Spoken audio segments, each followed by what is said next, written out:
this past week, we traded live Monday through Friday, and I just wanted to walk you through the exact trades that I took and exactly what happened. Now, we ended up winning 4 out of the 5 days. And more importantly than that, I just want to show you why. Winning is great, but consistency, real consistency is what matters most. And that only comes from one thing. Well, I said one thing, but it's really kind of like 3 things. I would say discipline in the moment, clarity in the setup, and trust in your process. So in this video, I'm going to walk you through each day's trade, what I was thinking, what I was seeing on the chart, and why I pulled the trigger or why I didn't. All right, so let's start with Monday. Now, just for reference, if you're new to the channel, I trade the opening range breakout, better known as the orb, and I've implemented what's called dynamic money management. Okay, this is something that I don't really hear anybody else talking about. We've had a total now after this last week of 7 red days, literally 7. Okay, could count them on 2 hands in 2025. We're going to wait for the first 15-minute range to form. This is the first 15 minutes.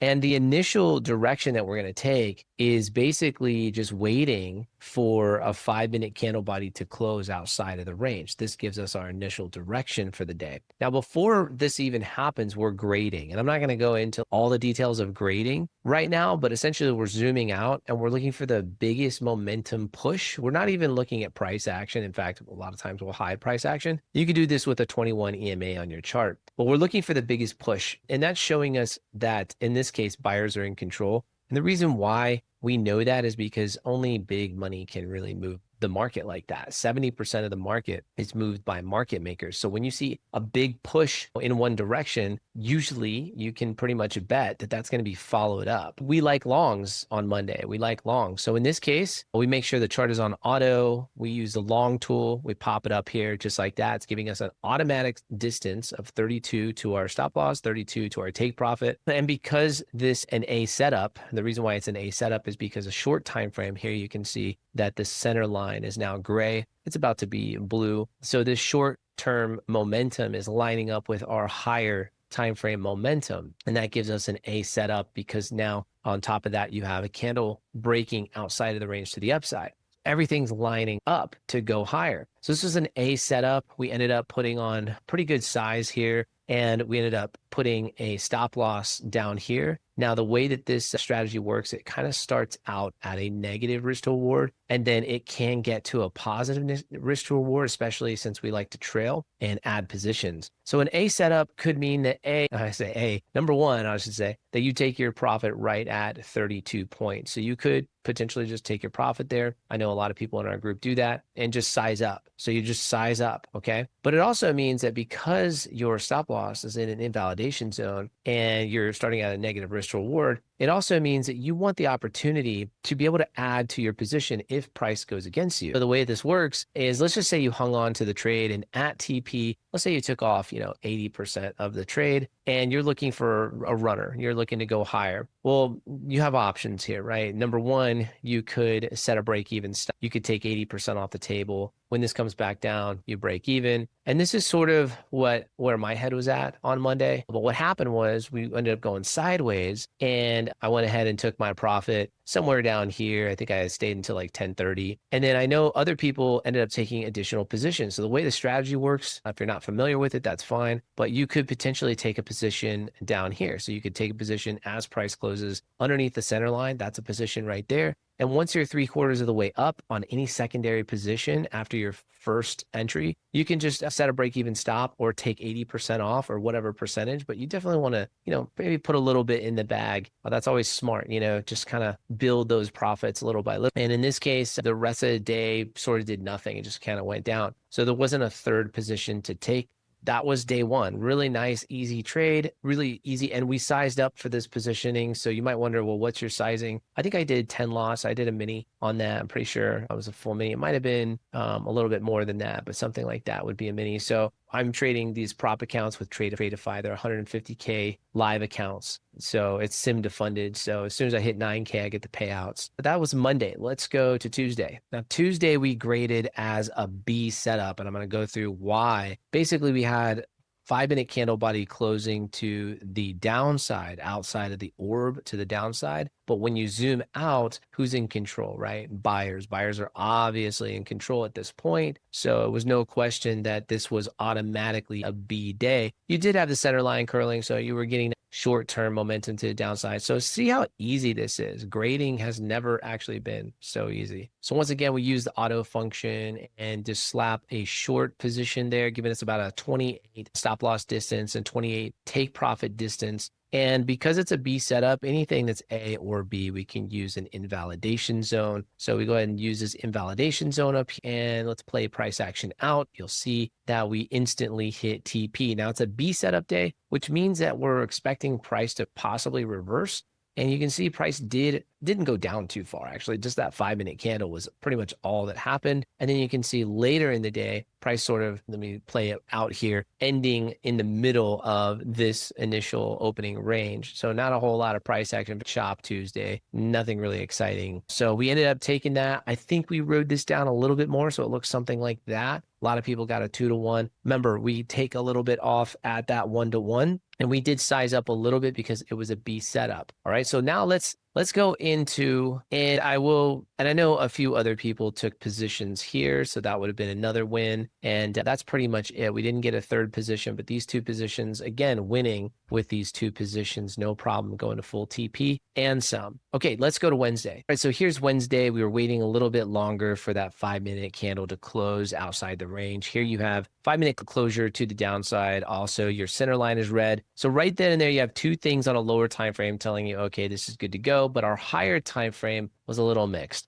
And the reason being is that, the distance here, even if you measure these were almost equal. So you really have like an equal balance going on when you zoom out and seeing who's in control. From an impulsive perspective, you really see buyers and sellers kind of battling. So I had a feeling that it would be like a very choppy kind of day. Plus, there wasn't a real big news driver. And that's always another key tell. If there's not a whole lot of news, you want to be careful. So I ended up sizing down on this trade. We did go into this original position here. And because it was a B day, unfortunately, we did put an invalidation zone out here. Now, I want to be very clear because a lot of times people will look at the inval and go, well, if your one loss literally adds up to how many wins, then it's not profitable. I'm going to challenge your perspective, whoever might be thinking that. It's not correct. In fact, because of the way that we're laddering into positions, our profit factor is extremely high. And the only reason why is because if you back test this, we've had thousands of back tests in our community, it's already proven, not only forward testing, but back testing, that by doing it this way, you have a higher win rate. So as long as your win rate is high, you don't have to worry about the negative Sharpe ratio. And this is what a lot of people worry about. And here's the thing. You could argue this factor and then go and blow your account death by 1,000 cuts, right? You know what I'm saying? You're either going to have a negative risk to reward and most likely win, okay, and be scared of some negative drawdown positioning when you first start, or, and I just call this letting price breathe, by the way. That's it. Or, death by 1,000 cuts trying to trade ICT or something like that, getting the smallest stop loss and then, just death by 1,000 cuts type of vibe. Even though this was a B setup, because the higher time frame didn't align when I zoomed out on this 5-minute, because these momentum shifts did not align, I got a little bit lucky, I suppose. I sized down. I just ended up going really light on the sizing. And that really helped me because this was our loss day. So let me show you what happened. Basically, price runs against us, almost hits TP. I thought it was going to hit TP, and then it runs against us. And this right here is where we added our second position. And then price went up a little bit higher and it's kind of boring and nothing's happening. And then that happens right there, a spike straight up to my invalidation zone. And this was just knocking us out of the game. And this is why we took the loss. So I didn't even get the third ad. So I did save a little bit there. So I didn't even lose what I had lost the last couple of days of winnings. So this was actually not a bad loss. This wasn't bad at all because we only had 2 ads and price. We wait until it closes. If it closes in these outer bands, then I'm taking a third trade, but it didn't do that. And it was a news spike. And a lot of times you'll see these news spikes come right back down. And that's exactly what ended up happening. So what's interesting is that had I not had a stop loss in here, or if it was just a little bit higher, what would have happened was we would have actually added our third position right here. And look at what price does. It comes all the way back down. So if we increase size as we add to our positions, that's giving us a better entry point as well. So that's another tactic that we use on A setup days, is we can increase sizing to give us a better averaging of our position. And then not to mention, when we're right, we can get massive runners as well by using the shelf method, but I don't think we had a runner. So that was this day. We just lost. We didn't add that third position. This was a loss. I do know some people went ahead and had a flip day. What that means is when price closes on the opposite side of the 15-minute orb, they're basically thinking long now. And so they'll go long. So what would happen is right out here, once this candle body closes like this, they're going long. That's something that I show as well. And it's just a matter of aligning, like I said, that higher time frame. If it aligns with a flip day, then you take the flip. Also, this is news, and I was telling the trading community this is really positive news. So even though I had lost that trade, did go in somewhere down here into a long position, because after the retracement, I was pretty convinced that the market liked the news, and I was right. I think I got like a 2 or 3 to 1. I actually had a winning day on my live account. I lost on the prop account, but only like $300. But on my live account, it's kind of funny because even though I rated that as a B, I didn't trade this. I actually did not trade this on my live cash account. And so when I look back on, I told the group, I was like, instead of a B, I might need to say in the future, like that's a C. If I'm not confident enough to trade it on my cash account, then it's probably a C setup, And the grading system is never going to be perfect. I don't care, who you are. You're not going to be able to grade it perfectly. So we're just trying to get as close as we can to being as accurate as possible. So let's go to the next day. All right, so here's Thursday with another B setup. And the reason why, when we zoom out, you can see that obviously from the day before, buyers are now in control, and it's pretty obvious. And I have to say that even though this was a B setup day, I kind of felt good about it because the day before was a loss. And the strategy has not taken 2 losses in a row for 2 days back to back. It also hasn't had 2 days or 2 losses within the same week. That's crazy, right? So 2 days in a row, 2 days in the same week. So even though this was a B setup, we sized up dramatically. We had a big win on Thursday. So this was an invalidation zone up here. We were going to be adding to all positions if price went against us. And we have our invalidation zone. We're sizing up dramatically here. You might as well say it's an A setup because of the way our sizing. So we're giving it a B. We're probably sizing more like an A plus. That's because when you know your edge, you're going off of the stats. If your stats say that it doesn't lose 2 days in a row and you have a big edge on the market, then you're sizing up. That's just how it goes, okay? So we size up big, big, big here. I think we got a little bit more than TP, so I put this down. There's your 1-to-1. I think we got out of the market like right down here because on a 1-minute time frame, yeah, I think on this 1-minute time frame is what we're looking at, and you can see that we bounced off this shelf right here, and then price disrespected it moving up. So as soon as we came down to this level again is where we got out. So we did a pretty good job getting out of this trade right at the wick, literally right down here. And then price ended up reversing after disrespecting the shelf. We haven't had 2 red days in the same week, so tomorrow we'll go hard again, and that's exactly what we did. I'll get to Friday in a second. Now, because this is a B setup day with an A plus sizing, meaning we're pretty confident we're going to hit TP right out the gate. We're not really looking to go into more trades. If you did, that could be a pretty fatal mistake. I mean, in this case, look at what price action does, right? All the way up to the upper band, comes all the way back down, only to rotate out of the 15-minute range to the upside by the end of the day. So if you had added a position here, maybe a position up here somewhere right there in the upper band, you might be really feeling a lot of pain before price comes down and, gets you in profit. Now, granted, you would be in profit down here. You could deleverage down here. There's a lot of things you could do there. Remember, the higher time frame is what you want to keep in the back of your head. Like, is this rotating in the direction of your higher time frame? No.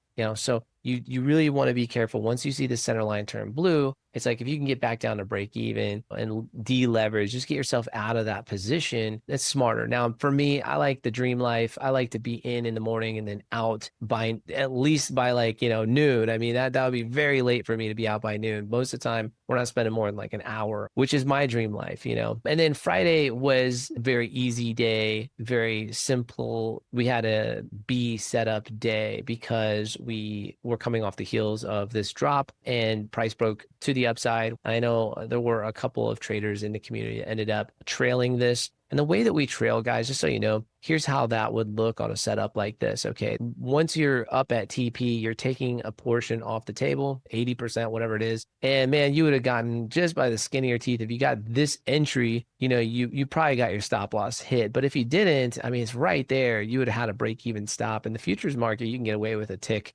away like that. You know, there's no spread. So I know a couple people did. And maybe you let price action get away from you before you put the stop on there, since you already took profit. That's what I do a lot of times. So in this case, price moves up and you're looking for price to leg up with some volume. You just don't see that in here until right here. And essentially you're using any fair value gap along with these wicks and the candle body. It goes from the candle body to the wick. And that right there is what we call the shelf. And all you're looking to do is essentially trail price, right? So say this is my trail and I was at a break even stop. Once you see price leg up, you can put it right under the shelf. You're looking for price action to, you know, retest this shelf and move up. Now in this case, it just keeps going. So you really didn't have much to go off of here. You have another shelf right here. Okay. This is what we would consider the consolidation range. If you look at a 30-second or a 1-minute chart, you'd probably see, you know, it probably looks a little bit more like consolidation, but you can see the fair value gap just a little bit right here. You don't have to have a fair value gap, but you can include it. You'll see that this is just how